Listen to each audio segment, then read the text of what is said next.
નમસ્તે મિત્રો ગવર્મેન્ટ દ્વારા સેન્ટ્રલ ગવર્મેન્ટ દ્વારા જે પણ લોકો પ્રાઇવેટ સેક્ટરની અંદર કામ કરે છે, કોર્પોરેટ સેક્ટરની અંદર કામ કરે છે અથવા તો ગવર્મેન્ટ સેક્ટરની અંદર કામ કરે છે, જે લોકોની સેલેરીમાંથી પીએફ કટ થાય છે એમના માટે એક ગુડ ન્યૂઝ છે મિત્રો. તો એ ગુડ ન્યૂઝ આપણે આ વિડીયોની અંદર જોઈએ ને એની પહેલાં જો તમે મારી ચેનલ ઉપર નવા હોય ને તો મારી ચેનલને સબસ્ક્રાઇબ કરી લેજો મિત્રો, જેથી કરીને હું તમને બધા અપડેટ પહોંચાડી શકું મિત્રો આપણે એ જોઈએ કે ગવર્મેન્ટ દ્વારા શું ગુડ ન્યૂઝ આપવામાં આવ્યા છે. મિત્રો, જે લોકો પણ ગવર્મેન્ટ સેક્ટરની અંદર કામ કરે છે અથવા તો પ્રાઇવેટ સેક્ટરની અંદર કામ કરે છે અને જેમની સેલેરીની અંદરથી પીએફ કટ થાય છે એવા લોકો, મતલબ કે જેમની સેલેરીમાંથી પીએફ કટ થાય છે તેમાં અમુક જે 10% કન્ટ્રીબ્યુશન હોય છે તે એમ્પ્લોય કરતા હોય છે અને 10% કન્ટ્રીબ્યુશન મતલબ સામે તમે જેટલું કન્ટ્રીબ્યુશન કરો છો તેટલું કન્ટ્રીબ્યુશન કંપની કરતી હોય છે મિત્રો, અને તે બધા પૈસા તમારા પીએફ અકાઉન્ટ જે હોય છે તેમાં ક્રેડિટ થતા હોય છે મિત્રો. તો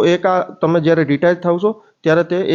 એકી સાથે રકમ તમને મળતી હોય છે રિટાયરમેન્ટ ટાઈમે જે પીએફની રકમ છે તે મિત્રો. તો પીએફ જે છે તેમાં ગવર્મેન્ટ દ્વારા જે ઇન્ટરેસ્ટ રેટ છે મિત્રો તે 8.25 જ રાખવામાં આવ્યો છે, મતલબ કે જે પાછળના વર્ષમાં તો તે સેમ રાખવામાં આવ્યો છે મિત્રો. તો આ એક ગુડ ન્યૂઝ છે, કારણ કે તમારું જે પીએફની અંદર જે બેલેન્સ પડેલું છે, સપોઝ કે તમારું પીએફ અકાઉન્ટની અંદર 1 લાખ રૂપિયા બેલેન્સ પડેલું છે તો મિત્રો તમને 8,250 ગવર્મેન્ટ દ્વારા દર વર્ષે વ્યાજ આપવામાં આવશે તે રકમ ઉપર.